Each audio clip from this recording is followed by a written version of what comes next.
माननीय प्रधानमंत्री जी, केंद्रीय परिषद के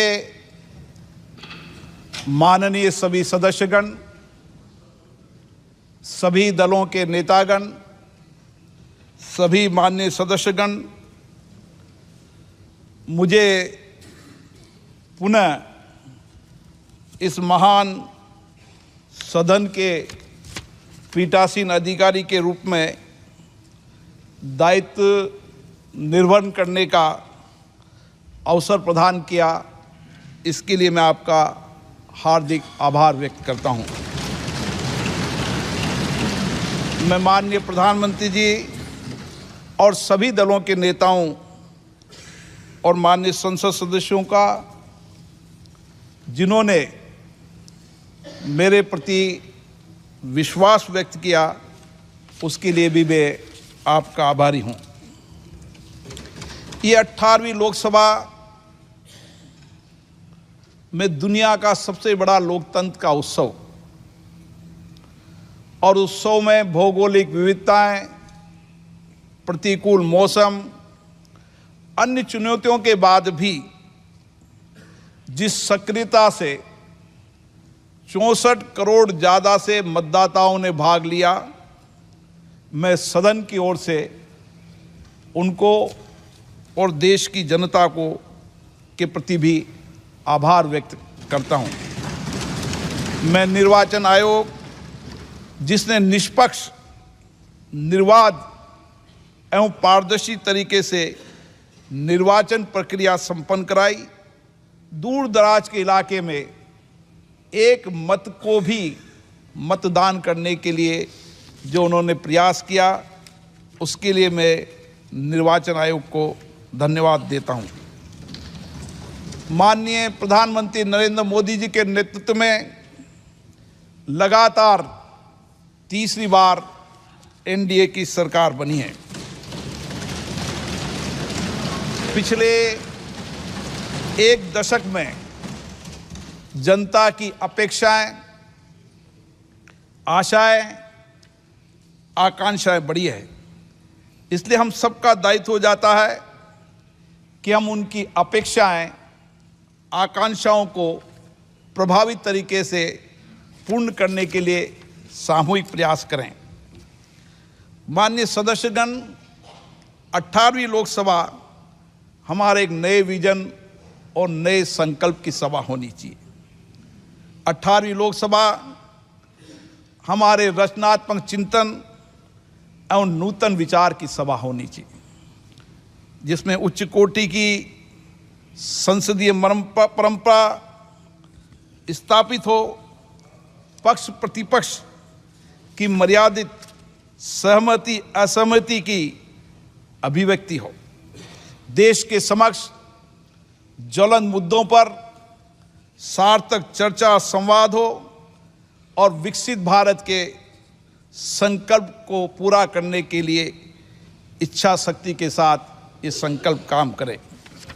माननीय सदस्यगण, मैं इस अवसर पर मेरे पूर्वतन पीठासीन अधिकारी को भी स्मरण करना चाहता हूं, जिन्होंने अपनी कार्यकुशलता से इस सदन की दक्षता को, इसकी मर्यादा को, इसकी परंपरा को, इसकी गरिमा को प्रतिष्ठा देने का पूरा प्रयास किया। मुझे भी 5 वर्ष पीठासीन अधिकारी के रूप में ये गौरव प्राप्त हुआ। मैंने कोशिश की कि सभी सदस्यों को पर्याप्त समय, पर्याप्त अवसर मिले। मुझे खुशी है कि सदन की प्रोडक्टिविटी भी उच्चतम रही और संसदीय परंपराओं और परिपाटियों का भी हमने उच्च प्रतिमान स्थापित किया। मुझे प्रसन्नता है कि इस लोकसभा में 281 माननीय सदस्य पहली बार चुन के आए हैं। मैं सदन की ओर से उनका अभिनंदन करता हूं। मुझे आशा है कि निर्वाचित सदस्य सदन के नियमों, परंपराओं, परिपाटियों का गहन अध्ययन करेंगे और अपने वरिष्ठ सहयोगियों के अनुभवों का लाभ उठाकर श्रेष्ठ संसदीय परंपराओं का पालन करेंगे। माननीय सदस्यगण, संसद के इस नए भवन में कई ऐतिहासिक कानून भी पारित हुए, ऐतिहासिक निर्णय भी हुए जिसका बरसों तक हम इंतजार कर रहे थे। महिला नारी शक्ति वंदन विधेयक वो पारित हुआ और हमने उसको नेतृत्व में भागीदारी देने का निर्णय किया।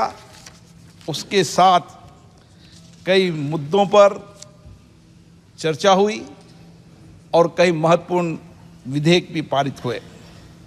ये वर्ष हमारे संविधान निर्माण की यात्रा का 75 वर्ष है।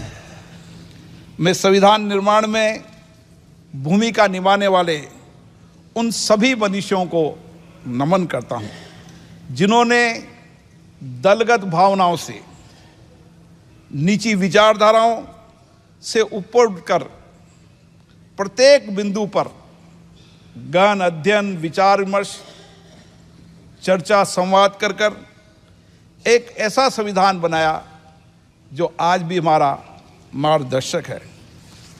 मैं आप सभी से आग्रह करना चाहता हूं कि 18वीं लोकसभा में भी हम महान संविधान निर्माताओं को स्मरण करते हुए राष्ट्र हित में, लोक कल्याण में ऐसी नीतियां बनाएं, ऐसे कानून बनाएं जिससे समाज के शोषित, पीड़ित, वंचित वर्ग का उत्थान हो सके और अंतिम व्यक्ति के जीवन में सामाजिक, आर्थिक कल्याण हो सके।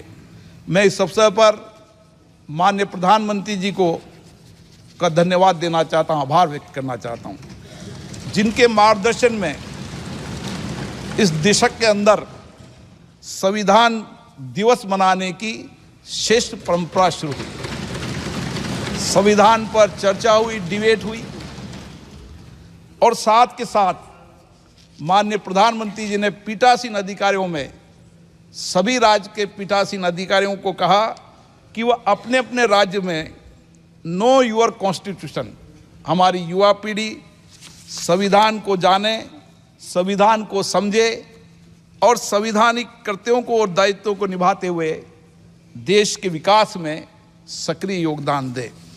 मेरी कोशिश रहेगी कि मैं सभी मान्य सदस्यों को पर्याप्त समय, पर्याप्त अवसर दूं। ये संसद सभी पक्षों के विचार वाली सभा है।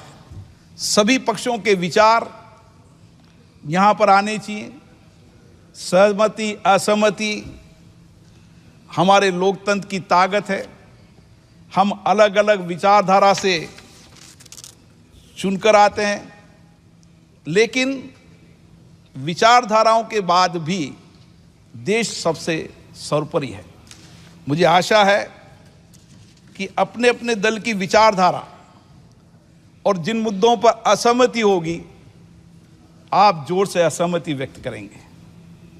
जहां पर आपको विधेयक पर सकारात्मक रूप से चर्चा करते समय सुझाव देंगे, सरकार से भी अपेक्षा रहेगी मेरी कि उन सुझावों को शामिल करें। पक्ष और विपक्ष मिलकर सदन चलता है। भारत के लोकतंत्र की ताकत यही है कि सबकी बात सुनी जाए और सबकी सहमति से सदन चले। मेरी अपेक्षा रहेगी कि मैं सबकी सहमति से सदन चलाऊं। एक दल का व्यक्ति हो, उसको भी पर्याप्त समय, पर्याप्त अवसर मिले, क्योंकि देश की जनता ने उनको चुनकर भेजा है। और मैंने कोशिश की पिछले कार्यकाल में कि पहले सत्र में सभी मान्य सदस्यों को बोलने का अवसर दिया। जो मान्य सदस्य नहीं बोलना चाहते थे उनको भी आग्रहपूर्वक बुलाया और उन्होंने अपनी बात को रखी। मैं कोशिश करूंगा कि उसी भावनाओं से आप सबका मत विचार सदन में आए और मैं निष्पक्ष रूप से सदन का संचालन कर सकूं। लेकिन मेरी अपेक्षा रहेगी कि निर्बाध रूप से सदन चले, ये मेरी आपसे अपेक्षा रहेगी। हम सब लोग यहाँ पर चुनकर आते हैं और जनता की बहुत अपेक्षाओं से चुनकर आते हैं। इसलिए मैं बार बार आग्रह करता हूँ कि सदन में गतिरोध नहीं होना चाहिए। सदन में आलोचना हो, विचार व्यक्त हो, अभिव्यक्ति हो, लेकिन गतिरोध सदन की परंपरा नहीं है। बेल में आना सदन की परंपरा नहीं है। मेरी कोशिश रहेगी कि जो संसदीय मर्यादा है उसके पालन करने की जिम्मेदारी आपने मुझे दी है और मैं उसका पालन करूंगा। मैं कभी माननीय सदस्यों के खिलाफ कोई कार्रवाई नहीं करना चाहता, लेकिन आप सब भी ये चाहते हैं कि सदन की उच्च कोटि परंपरा परिपाटियाँ लागू रहे। इसके लिए मुझे कठोर निर्णय लेने पड़ते हैं। मेरी इस 18वीं लोकसभा में अपेक्षा रहेगी कि हम सब लोग बहुत अच्छा संवाद करें, उच्च कोटि की संवाद करें, चर्चा करें। जैसा इस सदन की परंपरा रही है कि यहाँ पर उच्च कोटि की संवाद चर्चा हुई है, मेरी कोशिश रहेगी कि उसी तरीके की चर्चा संवाद हो, क्योंकि संसद में विरोध और सड़क के विरोध में अंतर होना चाहिए। हमें जनता ने चुनकर भेजा है संसद के लिए, इसलिए मेरी अपेक्षा रहेगी कि हम विरोध के तरीके को संसद की मर्यादा के अनुरूप अपनाएं। पुनः मैं सभी मान्य सदस्यों का आभार व्यक्त करता हूं और विशेष रूप से आग्रह करता हूं कि लोकतंत्र और सदन के गौरव बढ़ाने के लिए